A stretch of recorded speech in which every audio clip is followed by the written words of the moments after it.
Hi, everybody. Welcome to English Digest. I'm Tom. I'm Stephanie. Today, we're going to talk about the Rose Boy who transformed Taiwan's LGBTQ plus rights. To be more specific, the Rose Boy was Ye Yongzhi. He died in April of 2000. Some people think it was an accident. Some people think it was the result of bullying. And this is all because he was more effeminate than other boys, and he was different, so he was bullied, and the teachers were concerned about his effeminate behavior, and they contacted his mother, and you pretty much know the details here. And people did not forget this, and he's a milestone, or this incident was a milestone, on the campaign or the crusade for LGBTQ plus rights people to get some justice.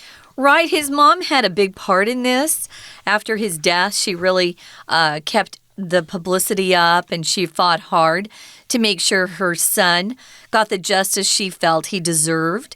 And ultimately, there were some school authorities who were convicted of negligent homicide because they had failed to repair a leaky water tank, and that had led to the bathroom floor being wet and to, slipping and falling and hitting his head and ultimately passing away. So we're going to continue talking about the journey that Chen Mama, I'm going to call her, started. But first, guys, we're going to read through day 2. Ye's tragic passing spurred action on the part of the Taiwanese government that would change everything for LGBTQ plus people going forward. In 2000, the Gender Equality Education Committee, then literally called the Committee of Education Equality of Two Sexes in Chinese, was renamed the Gender Equity Education Committee to include all gender expressions. The most decisive effect of Ye's passing, though, might be the Gender Equity Education Act in 2004, which provides for school environments to be inclusive and consider all genders and sexual orientations. The effects of this law have included the adoption of unisex bathrooms in schools and greater representation of LGBTQ plus topics in Taiwan's education system. For Chen, the fight has never stopped. She continues to be an activist for LGBTQ plus rights and speak out on behalf of her son. She attends local pride events around the island to speak to the members of the community, whom she considers her children. "My kids, you have to be brave," she told the crowd at a 2010 Kaohsiung rally. "God created people like you. There must be a light to fight for your human rights." Her son has been nicknamed the Rose Boy as a representation of someone existing outside their predetermined gender. His memory has inspired numerous tributes, from a book entitled Embracing the Rose Boy to Jolene Tsai's song, Womanly, which won a Golden Melody Award for Song of the Year in 2019. Even 23 years after his tragic death, Ye Yongzhi's legacy lives on through the way he has helped transform Taiwan into a place that embraces people of all genders and sexual orientations. All right, everybody, it's time for us to discuss the contents of today's lesson, so let's get to it. Again, we're talking about the Rose Boy who transformed Taiwan's LGBTQ plus rights. Now, Ye's tragic passing spurred action on the part of the Taiwanese government that would change everything for LGBTQ plus people going forward. Now, here we've got the word spur. That means to start something to move, to cause something to react. Spurs are, of course, those sharp things that cowboys wear at the back of their boots, and they kick the horse to get it to move. They spur the horse. So those are spurs, and we use this as a verb here, to spur action, to make them do something, to cause them to have some sort of reaction. And yes, his passing or his death caused the government to start to do something, and they would have some new policies that would change everything for LGBTQ people, and this would allow them to go forward and not be so bullied and scared all the time. Right. This is a good word to use, too, to spur someone into action or to spur action. You can do that, too. So it got everybody, not everybody, but it got a lot of people moving in that direction to spur change, to spur action. So at this point, the government was getting involved. So in 2000, I'm sure our listeners know about this, especially if you're older. The Gender Equality Education Committee was then literally called, and this is the real name, they were called the Committee of Education Equality of Two Sexes in Chinese. And they decided to rename that because a lot of the world doesn't believe there are just two sexes anymore. And they renamed it to the Gender Equity Education Committee. Equity is a word you hear a lot these days, especially in political circles. What is equity? It's when things are considered or deemed fair to everyone involved, fair and impartial. There's no prejudice going on. So they wanted to rename the committee to include all gender expressions. In some countries, they're up to 40, 50 genders. And then one of our colleagues here, Jerry, was telling us that in Thailand, they're up to 18. So there are lots of different views on this. We're going to keep our views to ourselves sometimes, but we are explaining the path and the transition towards having LGBTQ plus rights here in Taiwan. Absolutely, and of course, equity does mean fairness. It's very similar in meaning to equality. Equity is also often used in financial circles. It could refer to stocks or shares from a company. I own 60% of the equity of this company, for example, but in this particular case, it just refers to fairness or equality. Oh, I can give you another definition, too. Okay. If any of our listeners are out there interested in acting and you eventually move to the UK or to America, the union for actors, especially on stage, is called Actors Equity. So you'll see that too if you're into performance and you move to either of those areas of the world. It's hard to explain the difference between equality and equity, just to be reminded that this word is used in different kinds of situations. And the current name of this government agency is the Gender Equity Education Committee. And the most decisive effect of yes passing, though, might be the Gender Equity Education Act in 2004, which provides for school environments to be inclusive and consider all genders and sexual orientations. So, of course, this is an effect of yes passing, but this is the most decisive one. If something is decisive, it has to do with a firm decision, okay? It's definite, and people have settled the issue. The problem has been solved. This is very decisive. You might like people who have a decisive personality. They know how to make a decision. They're not wishy-washy. They're not always saying, oh, whatever. We can go to whichever restaurant you want. It's okay with me. No, I want you to be decisive. Please make a decision and tell me exactly what you want to eat. That's a real word, too, wishy-washy. If someone's wishy-washy, again, they have a hard time making a decision. That's a good one.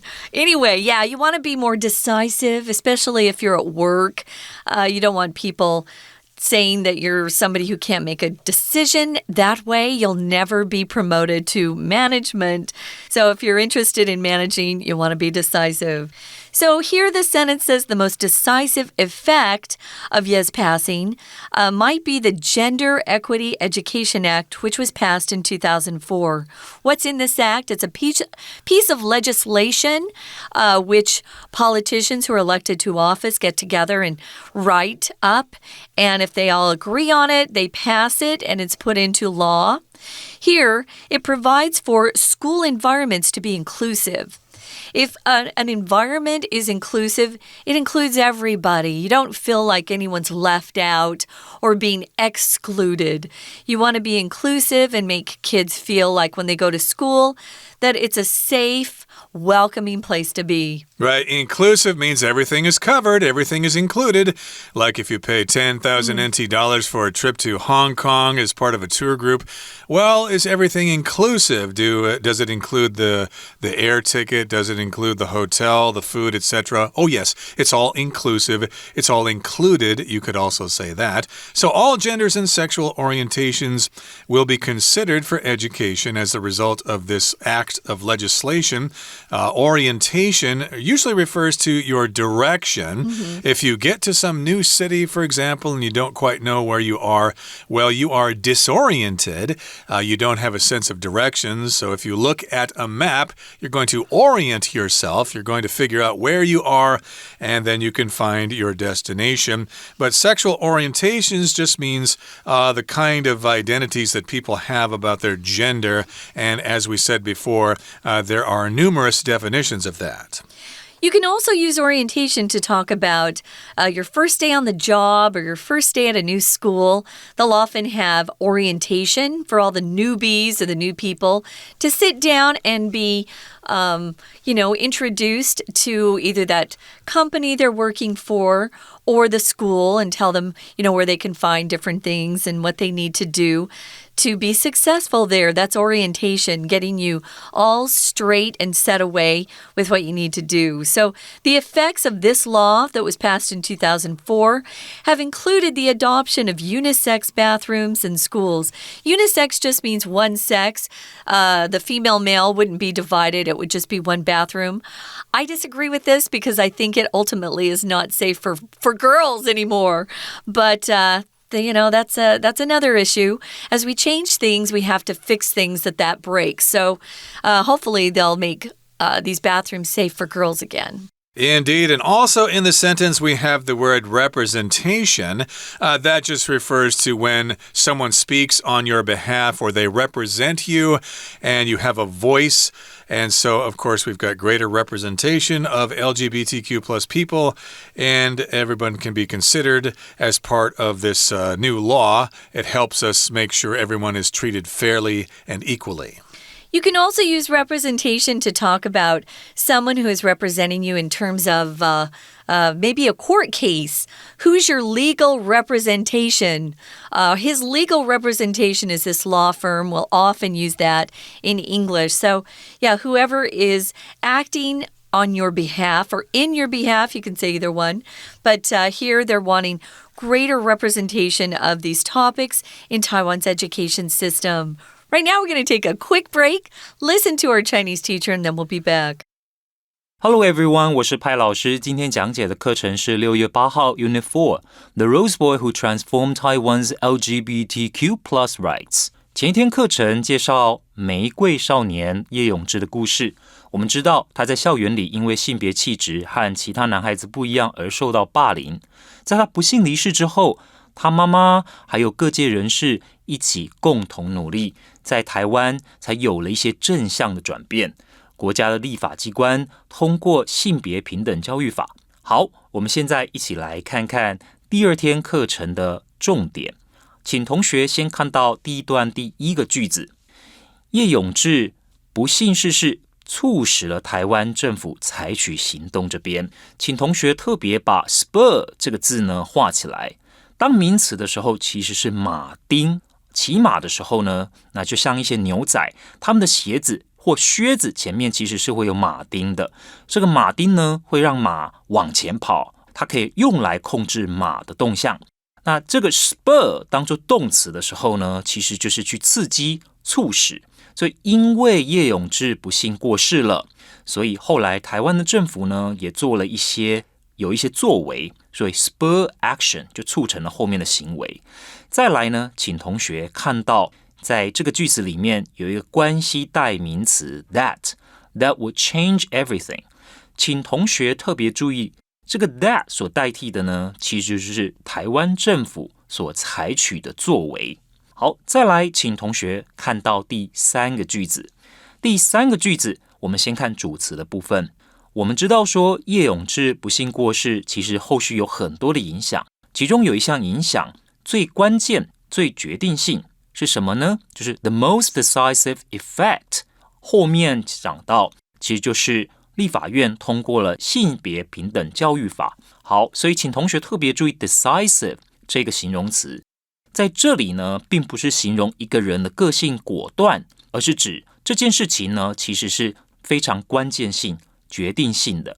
就像我们会说，在一个人的生涯里面，职场生涯里面，总是会有一些关键性的时刻，他做了重要的决定。我们可以说 a decisive moment in his career， 其实是一样的。好，再来，请同学看到在逗点之后有一个关代 which， 后面有一个动词片语 provides for， 这里请同学特别画起来。一般而言，我们看到 provide 会理解成提供，但这里它并不是一个及物动词，而是不及物，意思是规定，就是这项法律呢规定了什么，就是在学校环境里面，学校必须不可以有排斥任何性别倾向或性别认同的行为，那要接受所有的性别以及性别的倾向。好，再来呢，请同学看到第4个句子，这项法律呢，就是性别平等教育法，当然也促成了很多的学校会在校园里面设置性别友善厕所。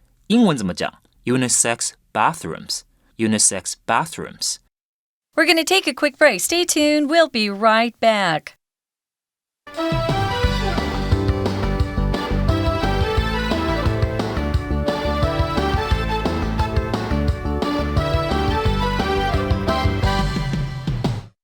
It's time for us to continue with our lesson for today. Remember, we're talking about Ye Yongzhi, who died way back in 2000, and his mother thought that was a tragedy, so she fought for his rights because he was an LGBTQ plus person.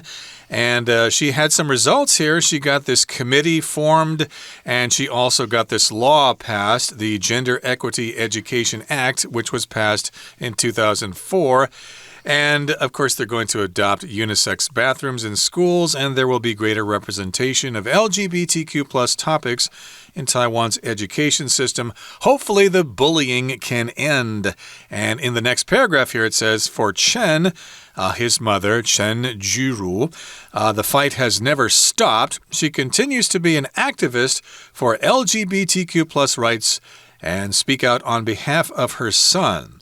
So, yes, she's still active in this fight. She's an activist. She's still involved. She talks to politicians and tries to get people to make changes in the laws. And she speaks on behalf of her son. If you speak on behalf of someone, or if you do something on behalf of them, you do it for them, usually because they are not able to do it themselves. Okay, maybe you're injured and you've lost the ability to speak or something, so somebody may speak on your behalf. And in this case, of course, her son is gone, so she needs to speak on his behalf because he's unable to speak for himself now. Yeah, a lawyer would speak on your behalf in court. You'll often hear Tom, every day we record these lessons. We always wrap up by saying, for AMC or for English Digest, we're speaking on behalf of our company. We're thanking you for coming and listening or tuning in or buying the magazine. We're thanking you on behalf of AMC or the company we work for. So on behalf of, we use that quite a bit. You'll go to a concert or a speech, and at the end they might say, on behalf of our group here, we appreciate you coming. We hope you enjoyed your time. See you next time. So we do use this phrase quite a bit, and now that you know it, you might hear it more often. So again, she's still an activist, and she attends local pride events around the island to speak to the members of the community, whom she considers her children. Pride events, of course, are demonstrations or parades or whatever that celebrate the LGBTQ plus community in whichever place it's taking place. And she considers people part of this community as her children. And she says, or she told a crowd in Kaohsiung back in 2010, my kids, you have to be brave. Okay, so again, she considers members of this community as her children, and she told them they have to be brave, they cannot be cowards, they still have to fight.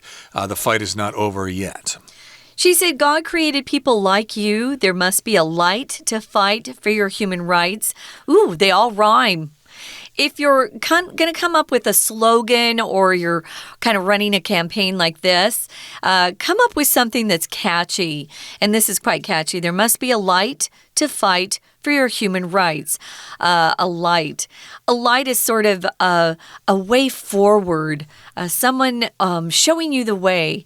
We use that quite often. Her son has been nicknamed, and you guys all know this, the Rose Boy. You can nickname your friends, you can nickname your pets, you can nickname anything really. It doesn't necessarily mean a shortened version of your name. It's something kind of cute. Maybe it's has to do with your hobbies or how tall you are. I work with a girl. She's Taiwanese and she records with me, and she has really pretty big eyes, and they call her Xiaobi. So everybody has, a nickname for some reason. Sometimes your family gives it to you, sometimes your schoolmates or co-workers. He was nicknamed Rose Boy, and this was why, as a representation of someone existing outside their predetermined gender. Your predetermined gender is just the sex you were born with, the sex that the doctor, used to report on our birth certificates. They're actually talking about not putting the sex down anymore, which is crazy because sex matters for medical reasons. But predetermined, you could have a predetermined decision or a predetermined outcome. Maybe you're in a contest, but at the end you feel like it wasn't fair. You felt like the person who won was predetermined. They got together and decided that person was going to win before there was even a competition. That's not fair. Yeah, sometimes game shows have a predetermined winner. Oh, true. But they make it look like it's a contest, but they just want one certain person to win for better ratings or whatever.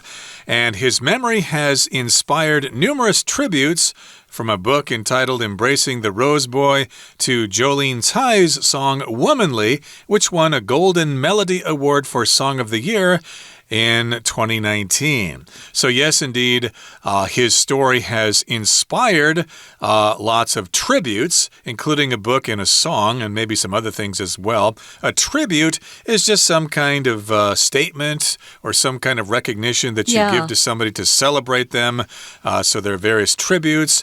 Basically, it's kind of a toast. You're just saying, hey, here's to the Rose Boy, okay? And we're going to tribute. We're going to give him a tribute. Yeah. We're going to pay tribute, that's good, by publishing a book or coming out with a song. And Jolene Tsai had this song, which won an award back in 2019, which is only about, 4 years ago? Yeah. So someone can do something that is a tribute to somebody, or you can pay tribute to somebody. You can't use tribute as a verb, but most of the time we use that verb pay. So pay tribute to. And they paid tribute to his memory with a book and a song, and the song did very well. It won a Golden Melody Award for Song of the Year in 2019. So even 23 years after his tragic death, Ye Yongzhi's legacy, what people remember about him, lives on. We'll often use that phrase, to live on, when we're talking about something that stays in people's memories for a long, long time. It could be a legacy. Something lives on. It's usually used, though, after someone has passed away and you want to keep remembering something that they did. And it's also a way to pay tribute to somebody, right? To keep that memory alive, or that legacy alive in people's memories. That's an important way to pay tribute to someone. Right, and of course, he did not transform Taiwan's rights himself. Of course, he was sort of a martyr, I guess you could say, a milestone in this fight, but people recognize his contribution, even though he did not make that contribution consciously. It was the result of an accident and the result of being bullied and things like that. So he has helped transform Taiwan into a place that embraces people of all genders and sexual orientations. And yes, indeed, Taiwan does have that reputation of being very tolerant toward people of the LGBTQ plus persuasion. And therefore, he is a very legendary figure in that struggle. I think they're known for being especially tolerant in Asia. Because other Asian countries haven't been quite so tolerant or open or accepting of this community. So, yeah, we hope you learned a lot. I didn't know about Rose Boy. It's always good to learn about people who've had an impact on our history. Right now, we're going to listen one more time to our Chinese teacher, and then we'll be back to wrap it up. 好，再来，我们看到第二段。也就是关于叶永鋕的妈妈为她的儿子所做的努力，甚至于呢，她发挥了大爱，不止缅怀自己的儿子，其实呢，也关心其他的小孩。那我们请看到第一个句子最后面，她说到，就是文章写到，这位陈女士呢，以她儿子的名字发声 ，She speaks out on behalf of her son。On behalf of 什么人，其实就是以什么人之名，所以呢，他等于是为他的儿子发声 ，speak out， 大胆的说出来，表达一些意见。好，再来，请同学看到第二个句子，请看到逗点之后的这个关系代名词，请同学特别注意，关代前面如果有逗点的时候，这个就是非限定修饰的用法，也就是其实后面的这个关系子句，并不是要为前面的这个先行词做区别。它只是补充说明而已，所以等于呢，就是叶永鋕的妈妈陈女士，她其实会参加全台的这些同志骄傲的活动 Pride Events， 然后呢，对这一群在社运里面的这些孩子，那后面并不是要区别说是这一群，而不是另外一群，只是补充说明说，这位陈女士把他们都当作自己的小孩，是 whom 代替的就是 members of the community。再来，请同学看到第四个句子哦。第四个句子这里我们可以看得到，其实进一步的去补充说明叶永鋕的妈妈对这群孩子说过什么话。那他就说 ，God created people like you， 上帝创造了像你们这样子的人，必然有一盏灯为你们的人权而战。好，那后面呢，要请同学特别注意到的是，有一个 predetermined gender， 这边所指的呢，就是多数的人呢，出生的时候其实就会被做性别的判定。那这里的 predetermined gender 就是出生时所判定的性别。再来，请同学看到第五个句子。第五个句子这里 ，His memory has inspired numerous tributes， 就是大家去缅怀这位玫瑰少年。那他所发生的这些事情呢，其实促成了有很多后面一些艺术上面，包括书籍，还有一些歌曲，其实都跟这位玫瑰少年有关。所以呢，其实是在向他致敬 tributes。好，再来，我们看到第六个句子最后面这里，就是在叶永鋕过世23年之后，其实因为他的故事呢，其实还是帮助到了很多性别少数的族群，所以叶永鋕 legacy lives on。其实这里的 legacy 我们就可以理解为他生命的光辉持续的照耀其他人，帮助到其他人。好，以上就是我们针对第二天课程所做的中文讲解，谢谢大家。That is it for today. Thanks so much for joining us, and make sure you join us again next time for another edition of our program. Hey, Tom, use the phrase on behalf of. On behalf of everyone who works here at AMC, we wish you the best of luck in studying English, and we wish you the best of luck with your lifestyle choice. From all of us here at English Digest, my name is Tom. And I'm Stephanie. Goodbye. Bye.